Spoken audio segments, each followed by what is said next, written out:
Hey guys, Brett here, and today I'm joined by the game director, Kent Hudson. Kent, thank you so much for being here. Thanks for having me. Glad to be here. Yeah, no, of course. I really appreciate you coming on. So I want to jump straight into the questions. In my session, I was lucky enough to have a spy on my team, and I noticed, for the spy at least, he has a car assigned to him. So first off, I was wondering, could it be possible to assign any car to any character, or is this something that's just limited to a specific person? Yeah, so car ownership is basically something that's based on the character. So it's not just the spy who has that. That's just one of the many sort of abilities that people can have. So all around the world, you find people with different vehicles they come with. And then if someone comes with a vehicle, of course, you can customize it some and put like new paint jobs and stuff on it. So you can kind of make it your car. And then anytime that you switch to that character on your team, the car will be like on standby right there. Yeah, I noticed, at least for a construction worker, I think they have like a drone, so that kind of counts as their vehicle. Yeah.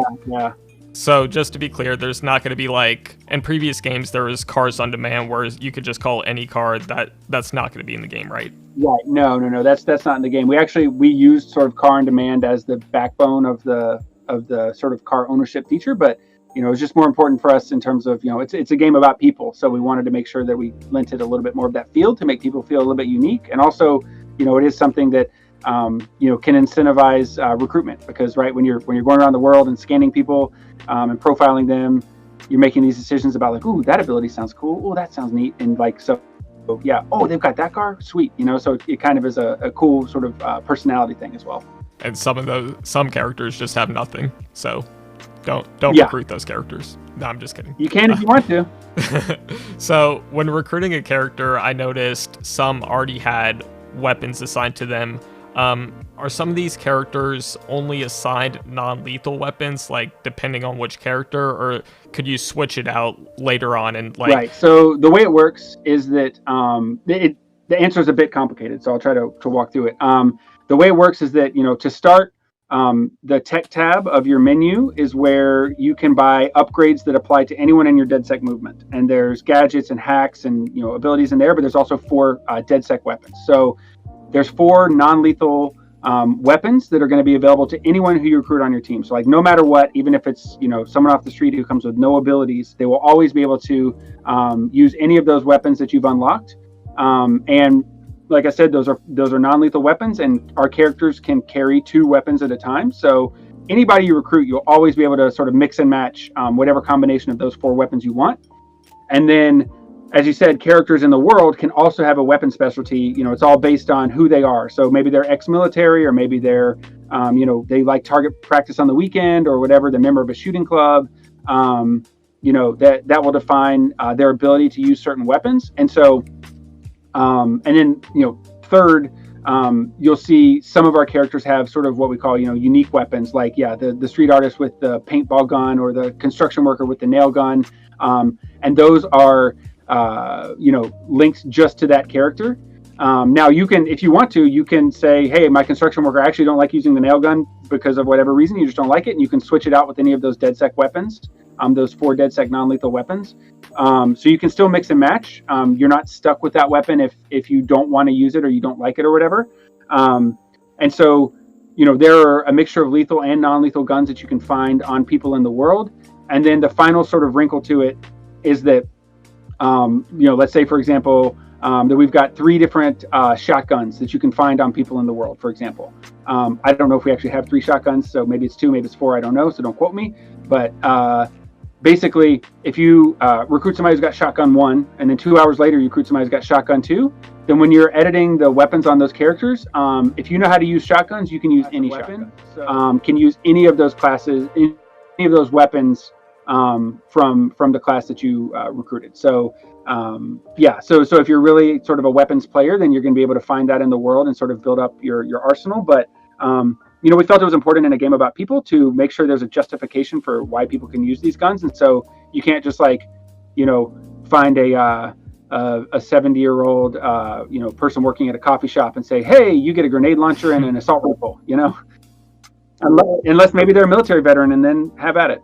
So for like changing weapons and all that, you can do that all in the menus, right? You don't have to go to the HQ.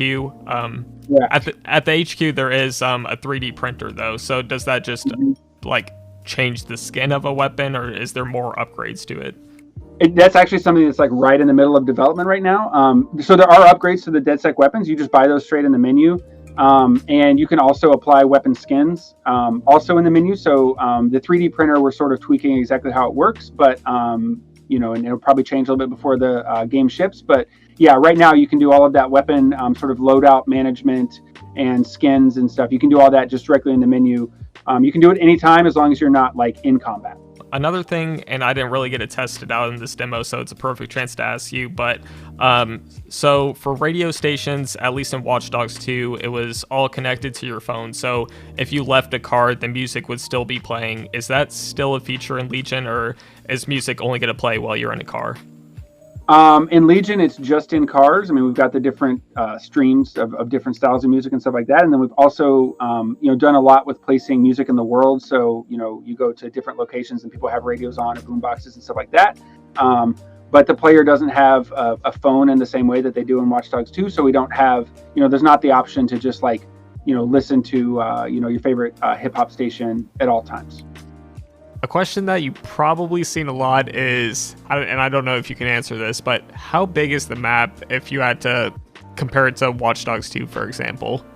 I don't know offhand in terms of like, you know, this many, you know, kilometers by this many kilometers, but, you know, from people who work on both games, I think they've said that it's basically geographically around the same size as Watch Dogs 2.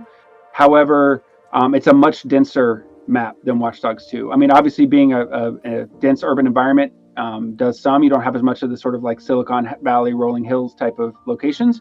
But yeah, the density of it is much higher. So yeah, comparable in size, but you know, I think there's more sort of mission locations and stuff.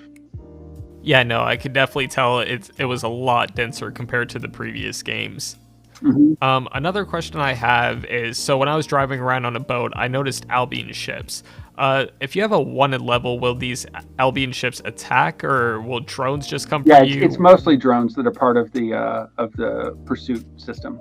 But drones can come off of those barges, so you still want to stay up there. No, I came across a riot drone multiple times, and yeah, they kind of destroyed me every single time. Gotta buy those hacks. Gotta buy those hacks. Yeah, speaking of hacks, I know a lot of people want to know if the Blackout will be returning, or I don't know if you could talk about that.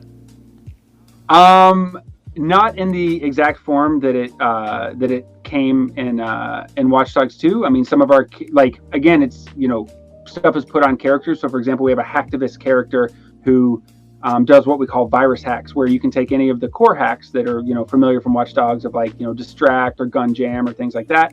And you can actually have that spread out to all the people nearby. So instead of just saying, I'm going to jam this guard's gun in the middle of a fight, you can do it to all of the guards and, like, you know, take over. And you can do that with any of the hacks that are available to you, but there's not the, like, you know, power down and turn out all the lights type of stuff.